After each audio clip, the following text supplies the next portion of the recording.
My name is Roz Hussin, and this video is submitted as part of my online application for the Acumen Fellowship. In this section, as an applicant, I was asked to examine the Acumen Values, specifically the dichotomy between two seemingly opposite but interdependent ideas that are held in tension with each other: generosity versus accountability, humility versus audacity, listening versus leadership. The question posed to me was, what did you learn by holding these values in tension with each other? I had to narrate one instant in my professional or personal life and explain how I balanced these tensions. So I've chosen to go back in time when I was a young adult, a mother of two rambunctious boys.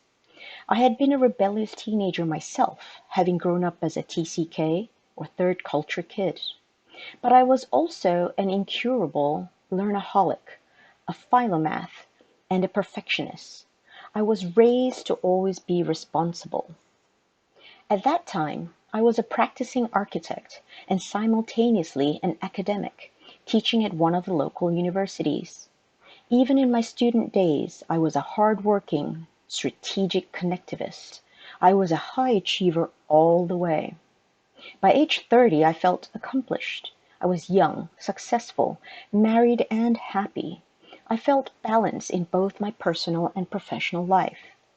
Husband and wife, both architects, similar passion, similar vocation, two amazing kids, two cars, a house, a condo, booming economy. What more could I want?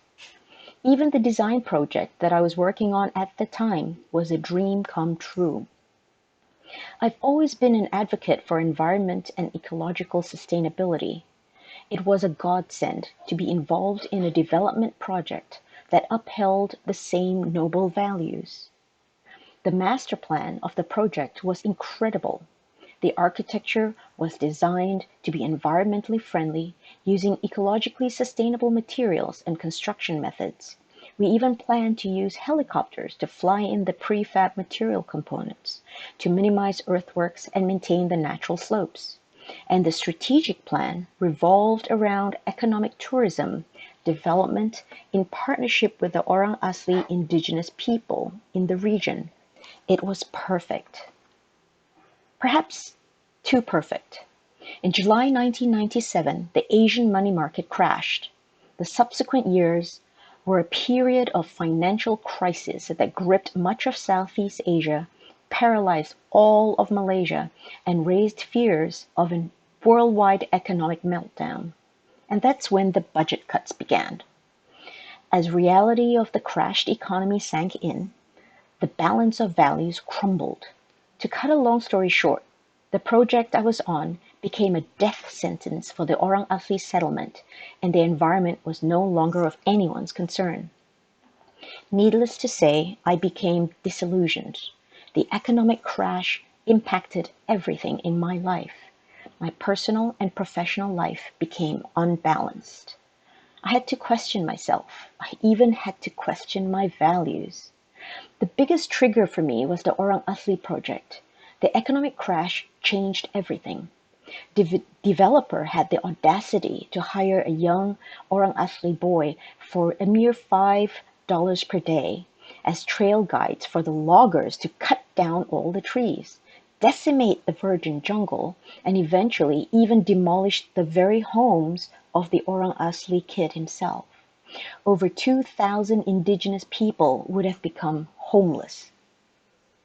What began as a dream come true role model project with leadership and accountability deteriorated into a nightmare where nobody listened to anybody, nobody had the humility to care or be aware that the development was on the verge of making an entire Orang Asli village extinct. I could not stomach that. I was a young mother at the time, doing my best to instill values in my sons. How could I look at myself in the mirror? How could I justify my role in such inhumane crimes?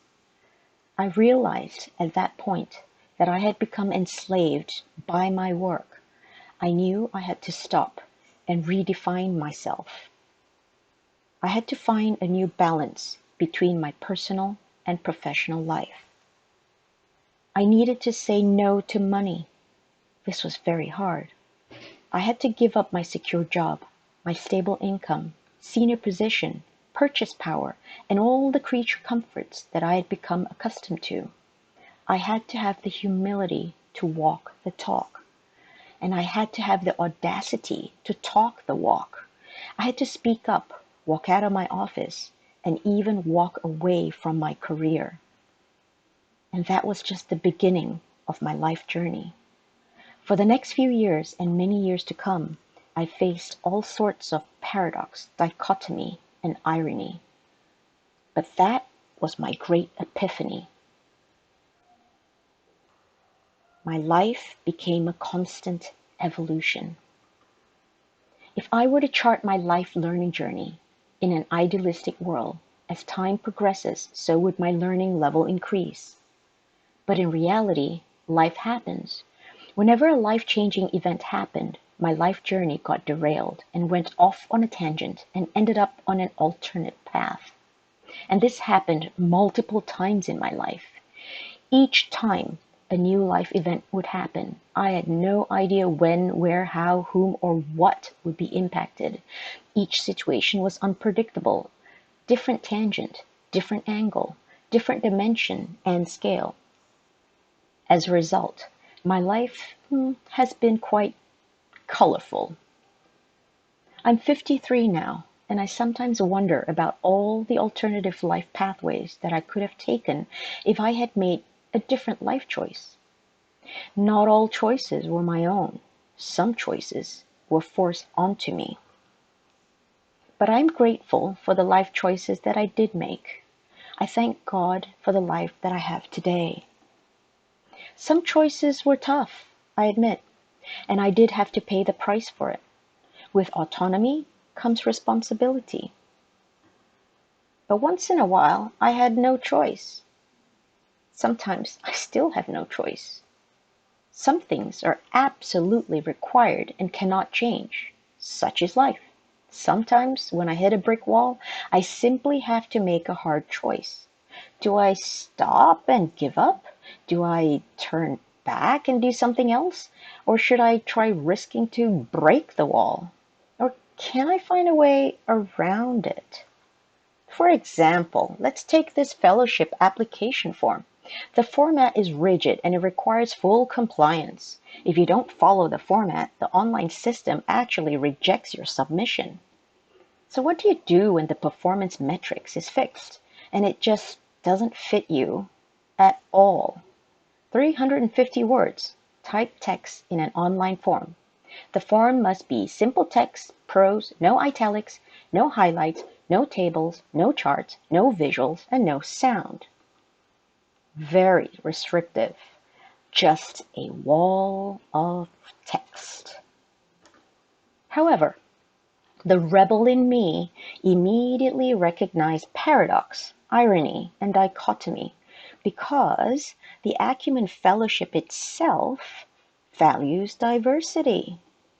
Surely the leaders of the fellowship embrace diverse applicants, because I'm sure the fellowship applicants come with diverse learning preferences. For example, did you know that mental readers read at approximately 250 words per minute, or that proficient readers read up to 350 words per minute? Apparently, auditory readers read even faster, 450 words per minute. And guess what? Visual readers read a whopping 700 words per minute. Wouldn't it be great? Wouldn't it be a great opportunity to have creative visual learners in the fellowship cohort?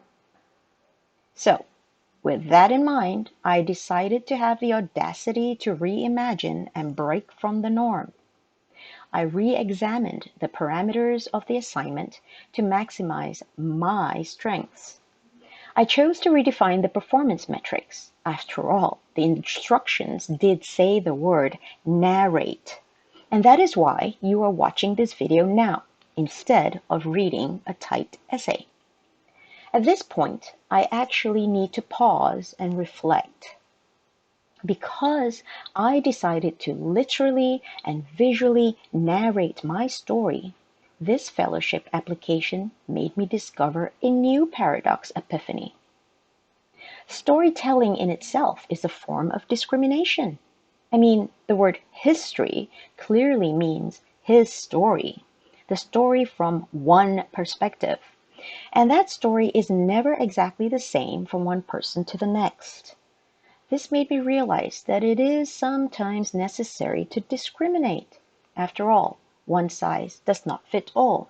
You can't give a fellowship to everyone, right? You have to discriminate somehow. So, the reality is that discrimination is not necessarily bad. I mean, just look at nature. The entire natural ecosystem survival mechanism relies on survival of the fittest. So, evolution is discrimination, and we are part of it. We are born to discriminate. But humans are special. Being human means to see beauty in paradox and to aspire to rise beyond. And one step further, being humane means to succeed in rising above, to practice compassion, to embrace humility. Therefore, being inclusive means to do all the above without judgment, understanding that everything on earth and in the universe has its place and purpose, including discrimination.